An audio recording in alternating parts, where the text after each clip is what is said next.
নিবিচাৰে অসমৰ প্ৰায় 1.5 কোটি মুছলমান মানুহ অসমীয়া হৈ থাকক আৰু এই কথা হিমন্ত বিশ্ব শৰ্মাই নিবিচাৰে। আপোনালোকে অনবৰত শুনি আছে যে ট্ৰাইবেল বেল্ট আৰু ব্লকত কোনো অন্য মানুহ থাকিব নোৱাৰে, এইটো মিছা কথা। কোনো মানুহ থাকিব নোৱাৰে, এইটো মিছা কথা। আনকি অৰুণাচল বা নাগালেণ্ডৰ দৰে য'ত ইনাৰ লাইন পাৰ্মিট ব্যৱস্থা আছে, তাতো গোটেই ভাৰতৰ মানুহ আছে। তেওঁ মুখৰ কথাত আইন বনাই আছে, মানুহ থাকিব নোৱাৰে নহয়, কিন্তু পৰিকল্পিত ভাৱে ৰক্তাক্ত উচ্ছেদ সংগঠিত কৰাৰ কৰ্তৃত্ব আইনে দিয়া নাই, সংবিধানে দিয়া নাই, কোনো সভ্য মানুহে দিয়া নাই। এই কথা হিমন্ত বিশ্ব শৰ্মাই জনা ভাল। দিছপুৰৰ পৰা কোৱা হৈছিল তেওঁলোক অবৈধ বাংলাদেশী, তেনেহ'লে আপোনালোকে প্ৰশ্ন কৰক যে অবৈধ বাংলাদেশীক তোমালোকে দলগাঁৱত কেলে মাতি দি আছা এতিয়া? আজি তেওঁলোকে এই কথা বিশ্বাস নকৰে যে দাড়ি লুংগি আৰু টুপি যাৰ দেখিবা তেওঁই বাংলাদেশী, এই কথা বিশ্বাস নকৰে। কিন্তু আজি নতুনকৈ হিমন্ত বিশ্ব শৰ্মাই এই কথাটোকে বৈধতা দিব বিচাৰিছে। আপোনালোকে বহুতে হয়তো নাজানে যে BTADত এতিয়া প্ৰায় 7 লাখ মানুহক অবৈধ বেদখলকাৰী কোৱা হৈছে আৰু সেই সকলৰ more than 80% থলুৱা অসমীয়া, কলিতা, ৰাজবংশী, ব্ৰাহ্মণ, কায়স্থ সকলো। সেই সমস্যা সমাধান কেনেকে হ'ব? এই বিজেপি দলৰ নেতা, পালি নেতা, আনকি মন্ত্ৰী MLA বিলাকে পৰ্যন্ত তাত দালালি কৰিছে। কমিশ্যনৰ বিনিময়ত তেওঁলোকে নিজে ক্ৰয় কৰিছে, বেনামত শ বিঘা মাটি ক্ৰয় কৰিছে। মুখ্যমন্ত্ৰীৰ পত্নীয়ে মাটি তেওঁ গুগৰাখে গিলি আছে। যি ৰক্তাক্ত যি উচ্ছেদ, সেই উচ্ছেদৰ প্ৰশ্ন অবৈধ যিসকল বেদখলকাৰী তেওঁলোক উচ্ছেদ হ'ব লাগিব।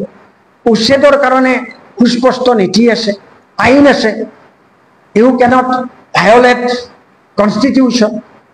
মানুহৰ মানৱিক অধিকাৰ তুমি কাঢ়ি ল'ব নোৱাৰা, শিশুৰ মুখৰ ভাতমুঠি তুমি কাঢ়ি ল'ব নোৱাৰা, তেওঁলোকক শেল্টাৰলেছ বনাব নোৱাৰা, তেওঁলোকৰ বিকল্প সংস্থাপনৰ ব্যৱস্থা কৰিব লাগিব। ধলপুৰত তেওঁলোকে ৰক্তাক্ত উচ্ছেদ চলালে, তাৰ পিছত তেওঁলোকে হাজাৰ হাজাৰ মানুহক আকৌ পুনৰ সংস্থাপন দিবলৈ হাজাৰ বিঘা মাটি দিব লগা হ'ল। দিছপুৰৰ পৰা কোৱা হৈছিল তেওঁলোক অবৈধ বাংলাদেশী, তেনেহ'লে আপোনালোকে প্ৰশ্ন কৰক যে অবৈধ বাংলাদেশীক তোমালোকে দলগাঁৱত কেলে মাতি দি আছা এতিয়া? আজি কোনোবাই কৈ আছে যে সোণাপুৰৰ এই বেদখলকাৰীসকল অবৈধ বাংলাদেশী, সন্দেহজনক বাংলাদেশী। তোমাৰ হাতত NRC আছে, তোমাৰ হাতত NRC আছে, তুমি NRC চোৱা, NRC তথ্য চোৱা। তাত যদি কোনো বাংলাদেশী আছে, তুৰন্তে আইনগত ব্যৱস্থা আছে, সাংবিধানিক ব্যৱস্থা আছে, তাৰ নিজৰ দেশলৈ পঠাই দিয়া, বাংলাদেশলৈ পঠাই দিয়া, স্থানান্তৰিত কৰা। সেইটো কোনোবাই বাধা দিছে নেকি? তাৰ বিপৰীতে তুমি কি কৰিছা? কা আনিছা? এই সৌৰজগতৰ সমস্ত হিন্দু আনি তুমি অসমত ভৰাবা। 1,70,00,000 বাংলাদেশী অসমলৈ তেওঁ আনিব। আৰু এই কথা আমাৰ সভাপতি অখিল গগৈয়ে বাৰম্বাৰ কৈ আছে যে কা মানেই হ'ল অসমলৈ 1,70,00,000 বাংলাদেশী হিন্দু আগমনৰ ৰাস্তা পৰিষ্কাৰ কৰা। আজি কাৰ প্ৰশ্নত তেওঁলোকে নিৰুত্তৰ। আজি হিমন্ত বিশ্ব শৰ্মা আৰু তেওঁৰ কিছুমান ছদ্মবেশী এজেণ্টে কাৰ প্ৰশ্নলৈ তেওঁলোকে নীৰৱ, নিস্তব্ধ।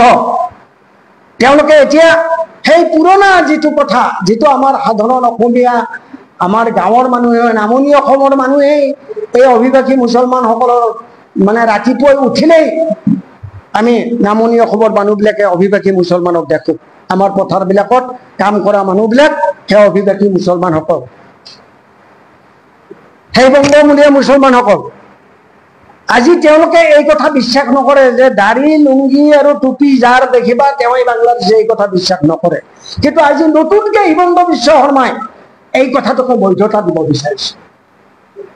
অথচ যিসকলক বাংলাদেশী বুলি কৈ আছে, যিসকলক বাংলাদেশী বুলি উচ্ছেদ কৰি আছে, তাৰে 3 দিন পিছত তেওঁলোকক মাতি দি সংস্থাপিত পুনৰ সংস্থাপন দিল। গতিকে বন্ধুসকল, আমাৰ দলৰ স্থিতি পৰিষ্কাৰ। আমি কোনো অবৈধ বেদখলকাৰীৰ পক্ষত নাই। আমি প্ৰতিগৰাকী বেদখলকাৰীক দেশৰ আইন সংবিধান আৰু বিধিগত ব্যৱস্থাৰ মাধ্যমেদি উচ্ছেদ কৰাৰ পক্ষপাতী, কিন্তু পৰিকল্পিতভাৱে ৰক্তাক্ত উচ্ছেদ সংগঠিত কৰাৰ কৰ্তৃত্ব আইনে দিয়া নাই, সংবিধানে দিয়া নাই, কোনো সভ্য মানুহে দিয়া নাই। এই কথা হিমন্ত বিশ্ব শৰ্মাই জনা ভাল, আৰু আমি জানো এই কথা অসমৰ মানুহে বুজি আছে।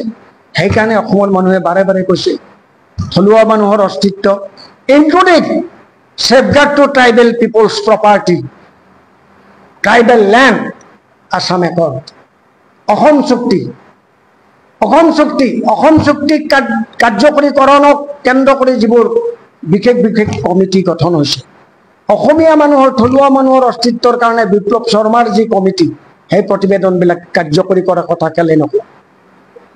সেই প্ৰতিবেদন কাৰ্যকৰী কৰিলেই, অসম চুক্তি কাৰ্যকৰী কৰিলেই ইয়াতে কিমান বিদেশী আছে ধৰা পৰি যায়, থলুৱা মানুহৰ ভূমিৰ সুৰক্ষা নিশ্চিত হৈ যায়। সেইটো কেলে নকয়? বন্ধুসকল, আমি এই কথা কৈছো, এটা ছেকেণ্ডো পৰিশ্ৰম কি কয় বিশ্ৰাম নোলোৱাকে 24 hours নিজৰ মানসিক শক্তি প্ৰয়োগ কৰি কেনেকৈ অসমক ঐক্যবদ্ধ কৰি ৰাখিব পৰা যায়। অসমৰ উন্নয়নৰ এইটো এটা মৌলিক সত্য। অসমত দীৰ্ঘকাল ধৰি যি সামাজিক যি সংঘাত, আমাৰ জনগোষ্ঠীবিলাকৰ ভিতৰত নিম্নমান অসমীয়া জাতিটোৰ ফালে আহি থকা জনগোষ্ঠীবিলাকৰ মাজৰ যি সংঘাত, এই সংঘাত নিৰাময় কৰি এটা সামাজিক শান্তি প্ৰতিষ্ঠা কৰি অসমীয়া জাতি গঠন প্ৰক্ৰিয়াক আগুৱাই নিয়াটো এটা চৰ্ত, এটা প্ৰাথমিক চৰ্ত। সেই চৰ্ত পূৰণ কৰিলেহে অসমৰ উন্নয়ন হ'ব পাৰে, অসমৰ প্ৰগতি হ'ব পাৰে, অসমে বিশ্বৰ বুকত নিজক প্ৰতিষ্ঠা কৰিব পাৰে। আৰু এই কথা হিমন্ত বিশ্ব শৰ্মাই নিবিচাৰে যে অসমৰ প্ৰায় 1.5 কোটি মুছলমান মানুহ অসমীয়া হৈ থাকক। সেইটো হিমন্ত বিশ্ব শৰ্মাই নিবিচাৰে। কেৱল মেৰুকৰণ নহয়, কেৱল হিন্দু মুছলমান নহয়, আচল কথাটো হৈছে অসমীয়া জাতিক আইচলেট কৰা, অসমীয়া ভাষাক বিলুপ্ত কৰা, অসমীয়া জাতি গঠনৰ, অসমীয়া জাতি নিৰ্মাণৰ যি প্ৰক্ৰিয়া, সেই প্ৰক্ৰিয়াক বাধাগ্ৰস্ত কৰা, এই জাতিৰ পৰা এই জাতিটোক গৰাখহনীয়াৰ কবলত পেলোৱা, ব্ৰহ্মপুত্ৰৰ গৰাখহনীয়াৰ দৰে অসমীয়া জাতিৰ এই যে বিশাল যি নিৰ্মীয়মান যি স্ৰোত, এই স্ৰোতত গৰাখহনীয়া ঘটোৱা, গৰাখহনীয়া সংগঠিত কৰা, আৰু সেই পৰিৱেশ সৃষ্টিৰ কাৰণে আজি সোণাপুৰৰ বা কচুতলিৰ আজি এই ৰক্তাক্ত উচ্ছেদ। আমি বাৰে বাৰে কৈছো, ট্ৰাইবেল বেল্ট ব্লক নিশ্চিতভাৱে জনজাতিসকলৰ অস্তিত্বৰ এটা প্ৰতিষ্ঠানিক ব্যৱস্থা। এই প্ৰতিষ্ঠানিক ব্যৱস্থা আৰু মজবুত হ'ব লাগিব, কিন্তু এই কথাও জানিব লাগিব, এই প্ৰতিষ্ঠানিক ব্যৱস্থা মজবুত কৰিবলৈ গৈ যেনেকুৱা আপোনালোকে বহুতে হয়তো নাজানে যে BTADত এতিয়া প্ৰায় 7 লাখ মানুহক অবৈধ বেদখলকাৰী কোৱা হৈছে, 7 লাখ মানুহ, আৰু সেই সকলৰ more than 80% থলুৱা অসমীয়া, কলিতা, ৰাজবংশী,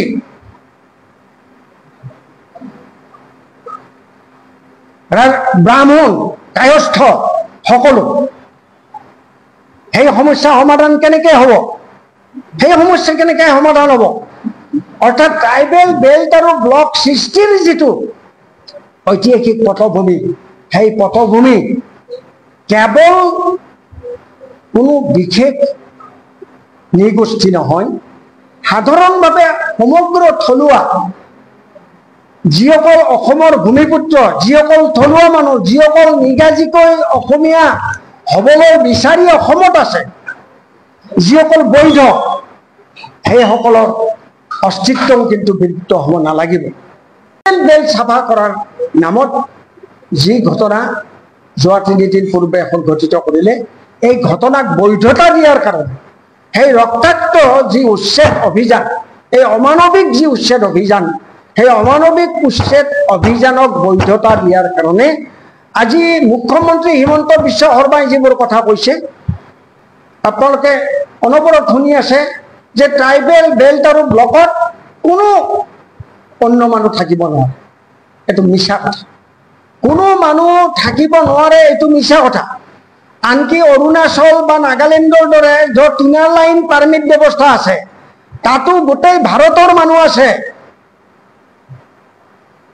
তেওঁ মুখৰ কথাত আইন বনাই আছে, মানুহ থাকিব নোৱাৰে নহয়। ট্ৰাইবেল বেল্ট ব্লকত বা ইনাৰ লাইন পাৰ্মিট ব্যৱস্থাৰ যোগেদি ৬ষ্ঠ অনুসূচী অঞ্চলত এজন আনপ্ৰটেক্টেড ক্লাছ অফ পিপলৰ ভিতৰত পৰা অসুৰক্ষিত শ্ৰেণীৰ মানুহৰ মাজত পৰা কোনো ব্যক্তিয়ে তাত পাৰ্মানেণ্টলি সেটল কৰিব নোৱাৰে, তাত মাটি ক্ৰয় কৰিব নোৱাৰে, তাত ভূমি হস্তান্তৰ কৰিব নোৱাৰে। এইটোৱে আচল কথা। আৰু এই যে হস্তান্তৰ কৰিব নোৱাৰে, এই হস্তান্তৰ কৰিব নোৱাৰা প্ৰক্ৰিয়া আইনগত ব্যৱস্থা লংঘন কৰি তাত যে মানুহক সংস্থাপিত কৰা হয় 20 বছৰ, 25 বছৰ, 30 বছৰ, 50 বছৰ। আজি যি গাঁৱত তাত মানে অতি বৰ্বৰোচিত পন্থাৰে মানুহক হত্যা কৰা হ'ল, হত্যা কৰি এই মানুহবিলাক তাৰ পৰা খেদি দিবলৈ ব্যৱস্থা কৰা হ'ল। তাত আপোনালোকে সকলোৱে জানে যে এই মানুহবোৰ আজি 25-30 তাতোকৈ অধিক কাল ধৰি তাত আছে। তাত তেওঁলোকে পঞ্চায়তৰ পৰা PMAY ঘৰ পাইছে, তাত ৰাস্তা হৈছে, তাত ৰাজহুৱা প্ৰতিটো অনুষ্ঠান হৈছে, এই মানুহবিলাকে ইলেক্ট্ৰিচিটি পাইছে। আৰু সেই মানুহবিলাকৰ বুজন সংখ্যকে অফিচিয়েল মানে ডকুমেণ্টৰ যোগেদি দলিল কৰি তেওঁলোকে মাটি ক্ৰয় কৰিছে। এই তথ্য আজি আমাৰ সন্মুখত আছে। তেনেহলে আজি যিসকলক গুলিয়াই মাৰিবলৈ পুলিচ লগাই দিছে, সেই হিমন্ত বিশ্ব শৰ্মাই এবাৰলৈ কৈছেনে যে সেই ডিচিসকল, সেই আমোলাসকল, সেই বিষয়াসকল যিসকলে অবৈধভাৱে জনজাতীয় আবেষ্টনীৰ ভূমি আনপ্ৰটেক্টেড অসুৰক্ষিত শ্ৰেণীৰ লোকলৈ হস্তান্তৰ কৰিলে সেইসকলক আঙুলি টোৱাইছেনে? কওক। আজিৰ সৰ্বোচ্চ ন্যায়ালয়ে বাৰে বাৰে কৈছে ৰাইট টু লাইফ, সংবিধানৰ 21 নম্বৰ অনুচ্ছেদে মানুহক জীয়াই থকাৰ অধিকাৰ দিছে। আপুনি এজন মানুহৰ ইলিগেল এনক্ৰচমেণ্ট ইউ কেন ৰিমুভ, আপুনি তেওঁক ৰিমুভ কৰিব পাৰে, কিন্তু আপুনি তাৰ জীয়াই থকাৰ অধিকাৰ কাঢ়ি ল'ব নোৱাৰে। আপুনি পৰিকল্পিতভাৱে গুলিয়াই হত্যা কৰিব নোৱাৰে। 2017 চনত এই চৰকাৰৰ নিৰ্দেশত ৰাজ্যপালৰ এটা মামুলি অৰ্ডাৰৰ যোগেদি আমাৰ এই গুৱাহাটীৰ জালুকবাৰীৰ পৰা ছয়গাঁৱলৈ আৰু আমিনগাঁৱৰ পৰা টিহুলৈকে নেশ্যনেল হাইৱে, 4 লেন হাইৱে দুফালে 1.5 কিলোমিটাৰলৈকে এই যি ৰেষ্ট্ৰিকশ্যন, কৃষিভূমি অনাকৃষি খণ্ডলৈ হস্তান্তৰৰ যি বাধা, আইনগত যি বাধা, আসাম লেণ্ড ৰেভিনিউ ৰেগুলেশ্যনে আৰোপ কৰা যি বাধা, সেই বাধা তেওঁলোকে উঠাই দিছে। 1936ৰ এটা মানে ৰিক্লাছিফিকেশ্যন আৰু আপোনাৰ মানে ৰাজহ মানে পুনৰ নিৰূপণ বিষয়ক এখন আইনৰ দোহাই দি তেওঁলোকে এই সমগ্ৰ অঞ্চলটো প্ৰায় 80 বৰ্গ কিলোমিটাৰ, নেশ্যনেল হাইৱে দুফালে 1.5 কিলোমিটাৰলৈকে সোঁৱে বাৱে এই সমগ্ৰ অঞ্চলত এই ৰেষ্ট্ৰিকশ্যন অৰ্থাৎ থলুৱা খেতিয়কৰ মাটি অনাকৃষি খণ্ডলৈ হস্তান্তৰৰ যিটো ৰেষ্ট্ৰিকশ্যন, এইটো উঠাই দিছে। দিয়াৰ ফলত আপুনি আমিনগাঁৱৰ পৰা একেবাৰে পাঠশালালৈকে যাওক, বঙাইগাঁৱলৈকে যাওক, নেশ্যনেল হাইৱে দুফালে থলুৱা অসমীয়া মানুহৰ একঠা মাটিও নিজৰ হাতত নাই। অথচ এই যিটো কাম তেওঁলোকে কৰিছে, য'ত লোহিয়া, পিঠানী, ঘোৰাকিয়াৰ পৰা আৰম্ভ কৰি সকলোৱে এই অঞ্চলৰ সমগ্ৰ মাটিবোৰ ইণ্ডাষ্ট্ৰিয়েলাইজেশ্যনৰ নামত তেওঁলোকে লৈছে। আৰু এই গোটেই খেতিয়কৰ মাটি তেওঁলোকৰ হাতলৈ হস্তান্তৰ প্ৰক্ৰিয়াত এই বিজেপি দলৰ নেতা, পালি নেতা আনকি মন্ত্ৰী MLA বিলাকে পৰ্যন্ত তাত অংশ লৈছে, তাত দালালি কৰিছে। কমিশনৰ বিনিময়ত তেওঁলোকে নিজে ক্ৰয় কৰিছে, বেনামত শ বিঘা মাটি ক্ৰয় কৰিছে। আজি কোনে নাজানে? শিলাপুৰ যেতিয়া থলুৱা মানুহক উচ্ছেদ কৰি আছে, তেতিয়া জয়ন্ত মল্ল বৰুৱাই ৰাজপ্ৰাসাদ বনাইছে মুণ্ডা বিলত। সমগ্ৰ বিলৰ মাজেদি 1.5-2 কিলোমিটাৰ ৰাস্তা বনাই লৈছে ৰাজপ্ৰসাদলৈ গমন কৰাৰ কাৰণে। অৰ্থাৎ এই ঘটনাবিলাক আমি জানো। আৰু ট্ৰাইবেল বেল্ট আৰু ব্লক সংলগ্ন অঞ্চলবিলাকক সামৰি এই যিটো নতুন ব্যৱস্থা, এটা ইণ্ডাষ্ট্ৰিয়েল জোন, জালুকবাৰীৰ পৰা ছয়গাঁৱলৈকে, আকৌ আমিনগাঁৱৰ পৰা টিহুলৈকে, এই গোটেই ব্যৱস্থাটোৰ আনকি প্ৰথমতে ট্ৰাইবেল বেল্ট ব্লকবিলাক পৰ্যন্ত সামৰি লৈছিল। ছয়গাঁও অঞ্চলৰ ট্ৰাইবেল বেল্ট ব্লকৰ মাটি পৰ্যন্ত সামৰি লৈছিল।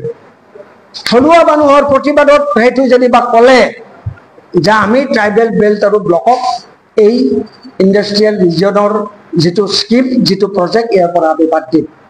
Assam state capital development authority act জুৰিছডিকশ্যনত লৈছে।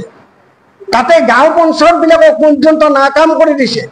এই আসাম ষ্টেট ডেভেলপমেণ্ট অথৰিটি এক্টত অনুসৰি তাৰ ব্যৱস্থা মতে যি ট্ৰাইবেল ডেভেলপমেণ্ট অথৰিটি এটা তেওঁলোকে বনাইছে, সেই অথৰিটিত যাৰ চেয়াৰমেন চিফ মিনিষ্টাৰ, সেই অথৰিটিত থাকিব আৰবান ডেভেলপমেণ্ট মিনিষ্ট্ৰী, কিন্তু ৰুৰেল ডেভেলপমেণ্ট মিনিষ্ট্ৰী নাই। অৰ্থাৎ কৃষিভূমিৰ সমস্ত অনাকৃষি খণ্ডলৈ, মানে বহিৰাগত বনিয়ালৈ হস্তান্তৰৰ ইও অন্য এটা পদক্ষেপ। আৰু এইবিলাকৰ যোগেদি আচলতে থলুৱা মানুহ, আমি আমাৰ এই গুৱাহাটীৰ সংলগ্ন মুখ্যমন্ত্ৰী, এইজন ছুপাৰ মুখ্যমন্ত্ৰী হিমন্ত বিশ্ব শৰ্মাৰ সমষ্টি জালুকবাৰী, আমিনগাঁও, তাৰপিছত গৌৰীপুৰ, চাংচাৰী, সেই অঞ্চলৰ পাহাৰ পৰ্বত বিল খাল চব বেদখল। মুখ্যমন্ত্ৰীৰ পত্নীয়ে ইটোৰ পিছত সিটো অবৈধ হস্তান্তৰৰ ব্যৱস্থাৰ যোগেদি তেওঁ মাটি গুগৰাখে গিলি আছে। হাইকোৰ্টৰ হস্তক্ষেপ হৈছে, উচ্চ ন্যায়ালয়ে হস্তক্ষেপ কৰি তাত চিলা অঞ্চলৰ জনজাতি মানুহৰ ভূমি কৰ্পোৰেটৰ হাতলৈ হস্তান্তৰ কৰিব নালাগে কৈছিলে।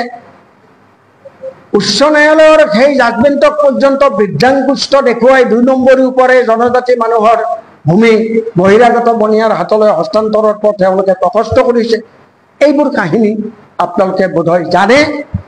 এতিয়া তাৰ মাজত